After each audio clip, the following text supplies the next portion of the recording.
Streetcar or race car? Which do you prefer? And honestly, where's the line between a streetcar and a race car? From message boards to forums to today's modern social media groups, people will never agree on the definition of a streetcar. But one thing is for sure, as technology changes, streetable cars are getting faster and faster.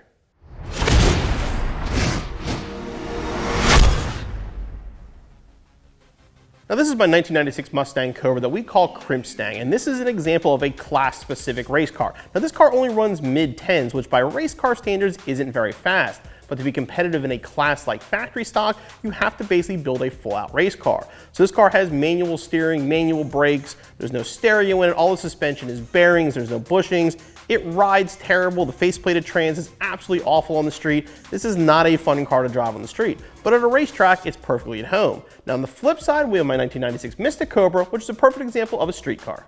Now this is an example of a street car. Now this has air conditioning, power steering, power brakes, a killer stereo system, leather interior.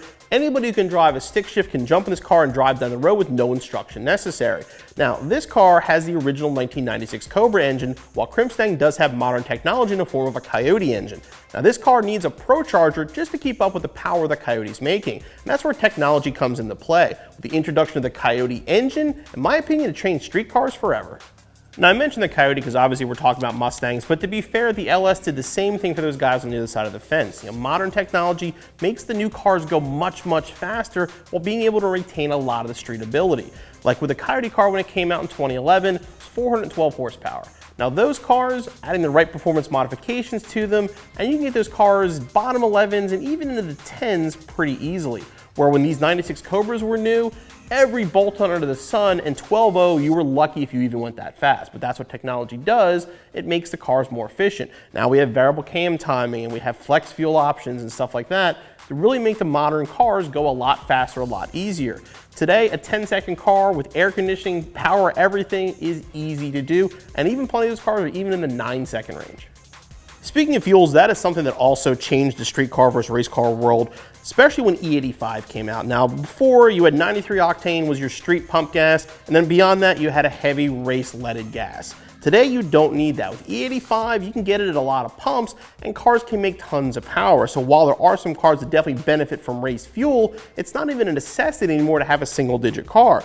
VP, FTW, and a bunch of other fuel companies have even higher-end versions of E85 that you can buy in cans, and there's plenty of guys that are running deep into the 7-second range running those fuels. Now, along with the fuels and the better engines, the next thing we're talking about that's gotten better over the years, obviously, is the chassis. Now, we all remember the Fox bodies. People called them flexible flyers back in the day.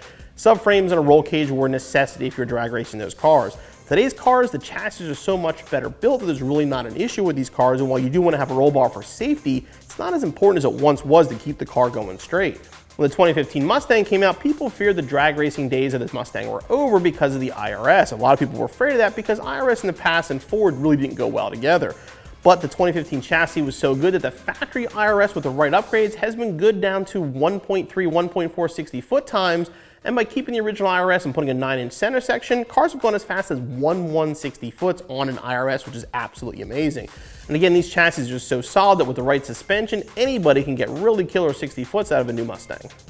Now, as recent as even 20 or 30 years ago, if you went to the track and saw a car that was running in the 7s or the 8s, they were full-blown race cars. Not streetable whatsoever, gutted interiors, Lexan windows, big blowers, lots of nitrous, crazy camshafts, crazy fuel, cars that you could barely even idle through the pits, but they got the job done at the quarter mile. Today's cars have changed a lot. Now you can see cars, 9 seconds is normal. Where 20 years ago, if you had 500 horsepower to the tire, you were a god. 500 horsepower doesn't even make someone raise an eyebrow anymore. That's almost like a stock power level for a lot of these cars. And with all Mustangs are actually making even more than 500 right from the factory. Talking street cars, we're going to start off with Lund Racing and their Blue Goose. Now, this is an S550 Mustang built by the guys over at Lund Racing, obviously one of the top tuners in the country. This is a turbo car that runs absolutely amazing. This is a car that is streetable. They can drive it on the street. This car has been 770s at over 170 miles an hour. More importantly, with an IRS with a 9-inch center section, it's been a 1/160 foot time, which is absolutely amazing. And again, this is a car that is fully streetable. Obviously, it has a parachute and the safety equipment necessary. This is a car they can hop in and drive down the road without a problem, and everything works like it should. Now our next example is going to be Justin Jordan's S197. Again, this is a Coyote car as well. This car has been 680s at over 200 miles an hour, and after making that pass, Justin jumped in his car and drove it home and then took his wife out for dinner that night. It's like, that's how streetable cars are these days. I mean, it's amazing that with the Coyote and the right technology, now it's not easy. These guys have spent a lot of years figuring this out, but these cars are incredibly fast. Now our last example of a killer street car, I don't know how fast it goes and neither does anybody else unless you want to spend the money to find out.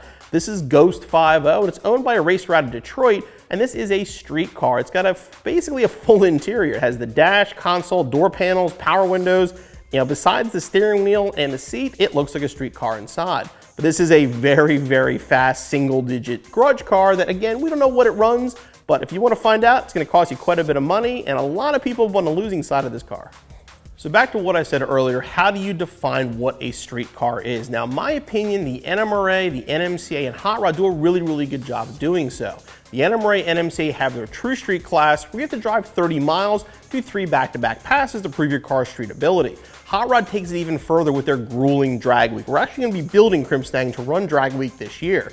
What that requires you to do is race at 5 different tracks within a week, and you have to drive to every track. So you're talking over 1,000 miles of driving. That's where you're going to prove the streetability of your car. So where does that leave the race cars? Well, if you're going to run NMRA, NMCA, any of the heads-up classes, or any other race sanctioning body, you're going to have to make a lot of concessions to the car to make it competitive with the other cars. But if you're just looking to go fast and you're looking to build a really quick car that you can take to the drag strip, well, with today's modern technology, you can build a really, really fast car and keep it completely streetable.